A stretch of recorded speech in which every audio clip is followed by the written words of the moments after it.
India TV, आपकी आवाज।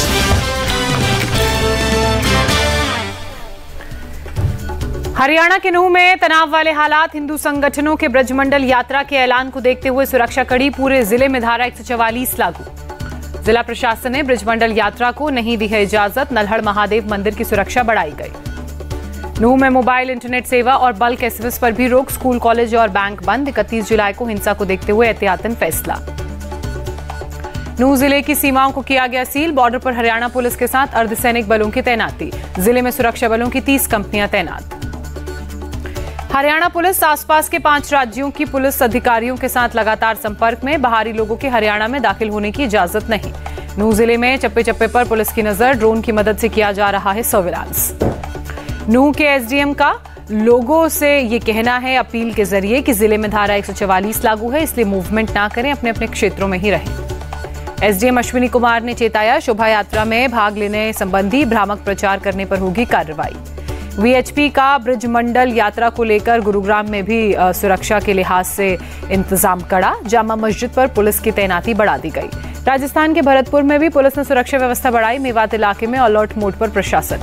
नूंह की शोभा यात्रा में शामिल होंगे वीएचपी कार्यकारी अध्यक्ष आलोक कुमार। कहा, हर हाल में यात्रा करेंगे पूरी। कानून व्यवस्था के सवाल पर बोले आलोक कुमार, ये सरकार की जिम्मेदारी है, सुरक्षा देना सरकार का काम है। नूंह ब्रजमंडल यात्रा पर सीएम खट्टर ने कहा, कानून व्यवस्था के चलते नहीं दी गई यात्रा की अनुमति। सीएम खट्टर की लोगों से अपील, स्थानीय मंदिरों में जलाभिषेक की रहेगी इजाजत। बरेली के जोगी नवादा में भी अर्धसैनिक बलों की तैनाती। प्रशासन की बात की जाए तो चक महमूद से जोगी नवादा होकर कांवड़ यात्रा को ले जाने की अनुमति नहीं। झांसी में बीजेपी सांसद प्रज्ञा सिंह ठाकुर ने कहा, अयोध्या में राम मंदिर बन रहा है, मथुरा भी दूर नहीं। झांसी में आरएसएस के रक्षाबंधन कार्यक्रम में सांसद प्रज्ञा ठाकुर। कहा, अनुच्छेद 370 हटाकर भारत को हमने अखंड किया, थोड़ा सा बचा है पाक अधिकृत, वो भी हो जाएगा हमारा। प्रज्ञा ठाकुर ने मध्य प्रदेश के सागर की घटना का जिक्र करते हुए कहा, बहन या बेटी के साथ जो कुछ हुआ उसकी निंदा करती हूं, अपराधी को कठोर सजा मिलनी चाहिए। प्रज्ञा ठाकुर ने कांग्रेस पर हमला बोलते हुए कहा, किसी भी घटना का राजनीतिकरण कैसे किया जाता है कांग्रेस जानती है। मुंबई में 1 सितंबर को राहुल गांधी करेंगे रोड शो। दादर से कांग्रेस दफ्तर तक ओपन जीप में करेंगे रोड शो। मुंबई में होने वाली इन INDIA अलायंस की बैठक में सीएम नीतीश होंगे शामिल। कहा, मुझे कोई पद नहीं चाहिए, न ऐसी कोई चाहत। उद्धव ठाकरे का हिंगोली की सभा में महाराष्ट्र सरकार पर हमला। कहा, यह डबल इंजन की नहीं, परिजनों की सरकार है। उद्धव बोले, बीजेपी की विचारधारा सिर्फ मित्रों की का विकास है। परिवारवाद का आरोप लगाने वाली बीजेपी अपने मित्रवाद पर कुछ नहीं बोलती। उद्धव ने बीजेपी नेतृत्व वाली एनडीए मोर्चा को अहंकारी बताया। कहा, अमीबा की तरह इसका कोई आकार नहीं।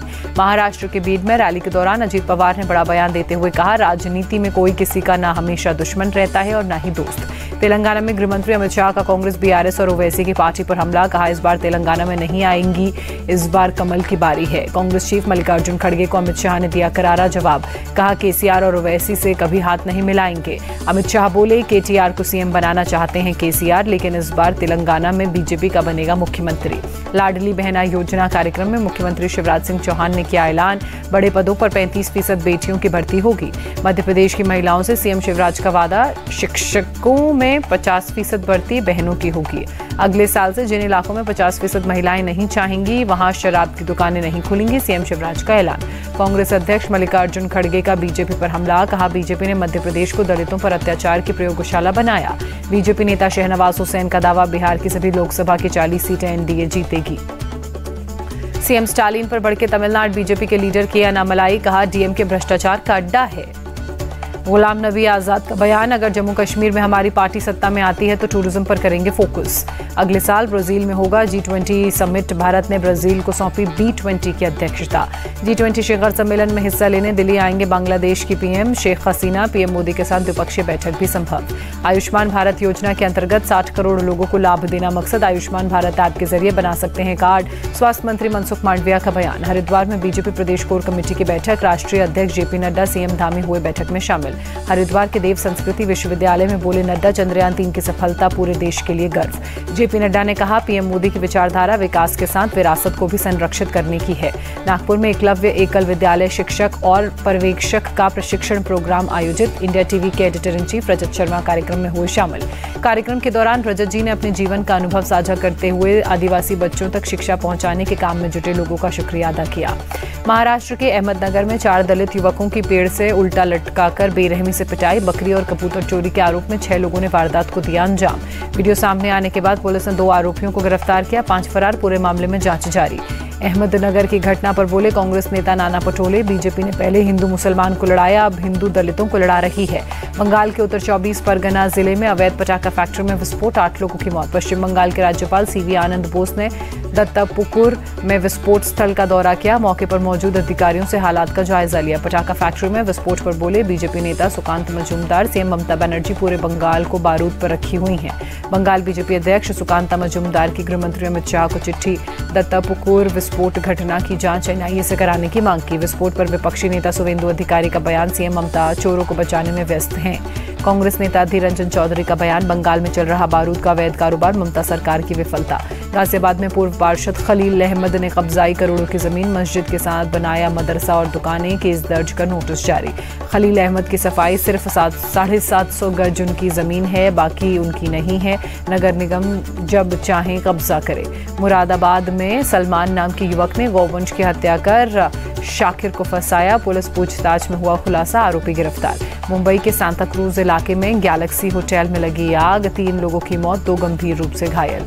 वडोदरा में नशे में धुत महिला का हाई वोल्टेज ड्रामा, पुलिस वालों को दी गालियां, हाथापाई भी की। गुरुग्राम के बादशाहपुर में झुग्गियों पर लगे पोस्टर, 28 अगस्त तक खाली नहीं करने पर आग लगाने की धमकी।